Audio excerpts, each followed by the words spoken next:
So,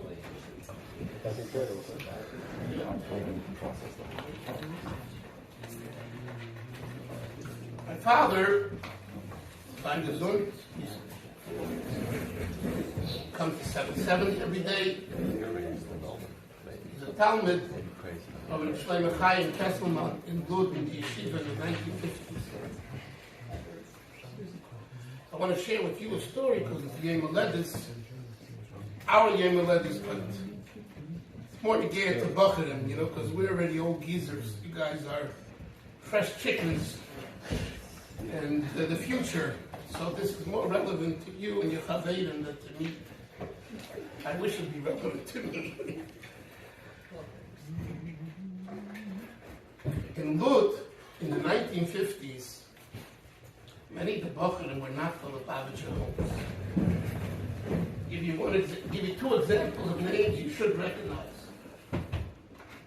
One is Melech Tzibor, and the other one is Rabbi Steinsaltz. Rabbi Steinsaltz was there a very short time, but he was there, for a few weeks. And Melech was there for many years. My father remembers the day he came in to the yeshiva in Kurza Hazel, like my father said. You can ask him to tell you the story. Short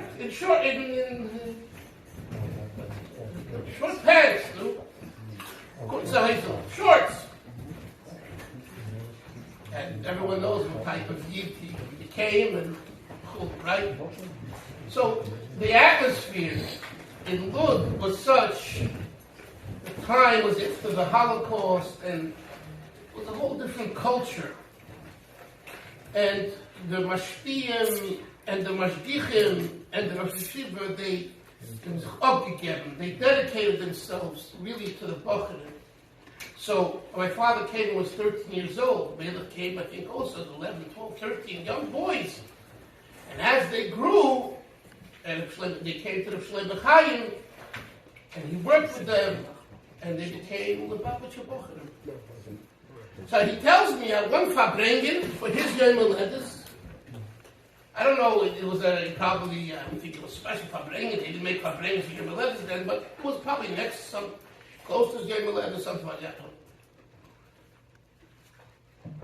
And Shlomo Chaim Bechal was a yid who, his style was Ava, but not stupid Ava, not foolish Ava.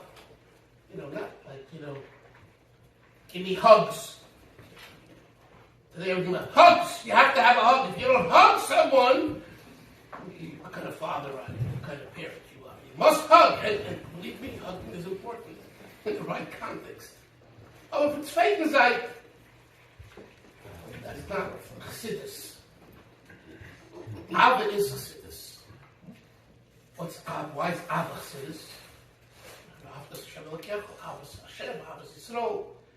Ava is genuine love. Genuine love. Remind me where I'm holding the story, so I'll tell you now another short word about Ava from a Mendel. Mendel had a best friend in Paris, in France, called Grenois, called Rabbi Aron Blevitsky. Aron Yosef's father was the famous Chassid, Rabbi Soldoyach Hagodol, he was called.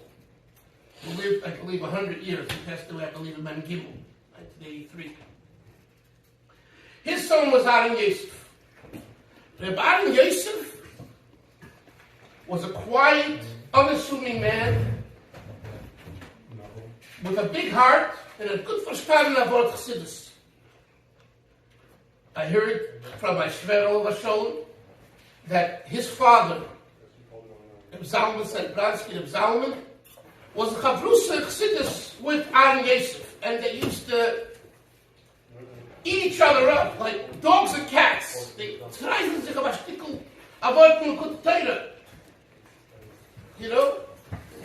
Good friends, but we have to know richtig shot, right shot, with the data, and we're going to really, not let each other just do it. We're good friends. No,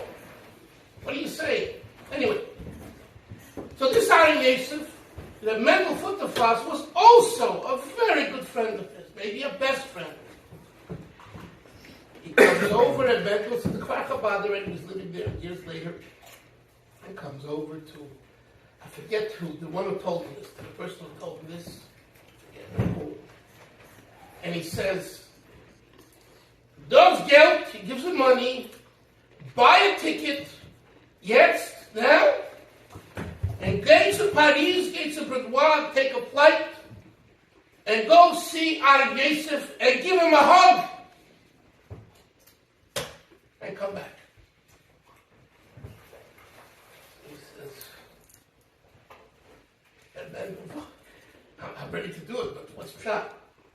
He says, listen, I'm an old man. I can't travel.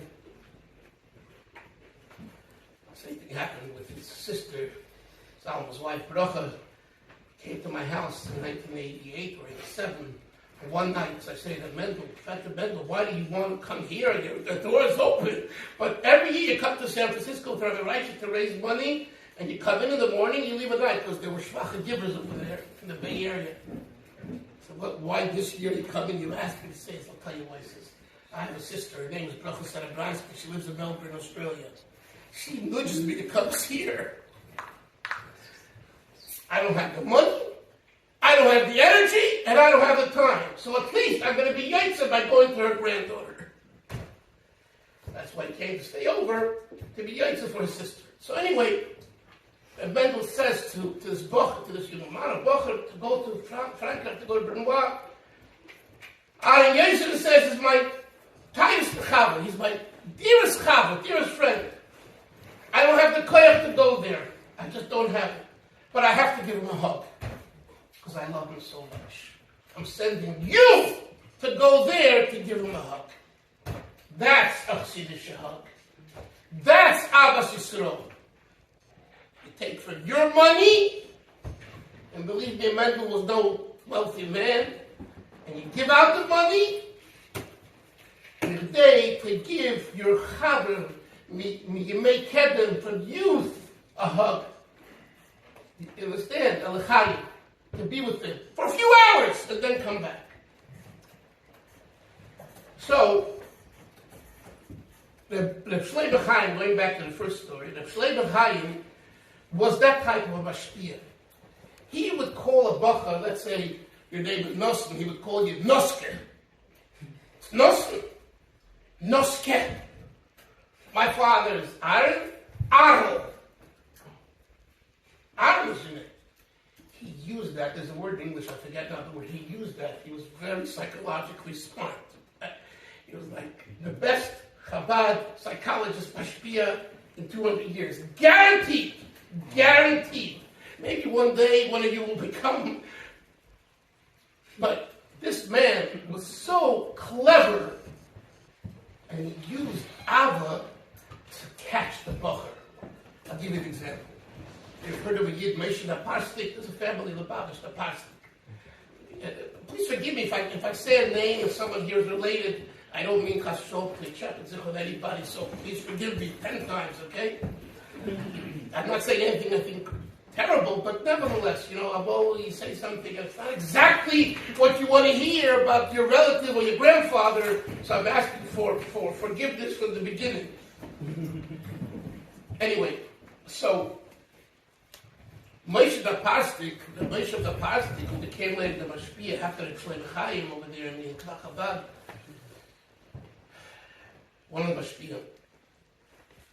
My father, always, growing up as a bacher, he always says, it's Shlomo Chaim. He would always speak about Shlomo Chaim at the Shabbos table. Shlomo Chaim, Shlomo Chaim, Shlomo Chaim. So he said that Shlomo Chaim said it on the Moshe Naparstik, and hot. The Ave und Gile was the vision to Rebbe hat. Was the vision to Rebbe, Chaim Meir, Hagen, in Bnei Brak. Wow, Chaim Meir, Bnei Brak, Chaim Meir, Vishnitz. Claps, the middle of my dad say, dances around it. It's Ava, it's love, Agira, Christ. So my father and some of his friends, when they were still 14 or 15 or 16, they wanted to go see. we come from the visit, so for him it was natural, but some of the Chavedim, and they would sneak away, or they went home for Shabbos, and then the friends found out, oh, this guy needs some visits. Oh, he did the biggest sin. When you go into the visits. So what did Shlomo Chaim do? This brain surgeon. He said, Moshe Napastik, what do you have to go to the visits? Look at Moshe Napastik. He has the Aron Yiddah of the visits. And these are young, 16 and 17-year-olds, impressionable, and they're here. And Moshe Napastik Taka was a Chassidic Shabbat, and became only down for hours. Taka was a tzir, no question about it. If you believe that the Vilna Rebbe was shaykh to Aron Yiddah, the Moshe Napastik has Aron Yiddah, the Vilna Rebbe. It's we call in English an oxymoron. It's a steal and they obey. It makes no sense. There's a Rebbe, there's a good to Yid. He's a good guy, but come on. But he sold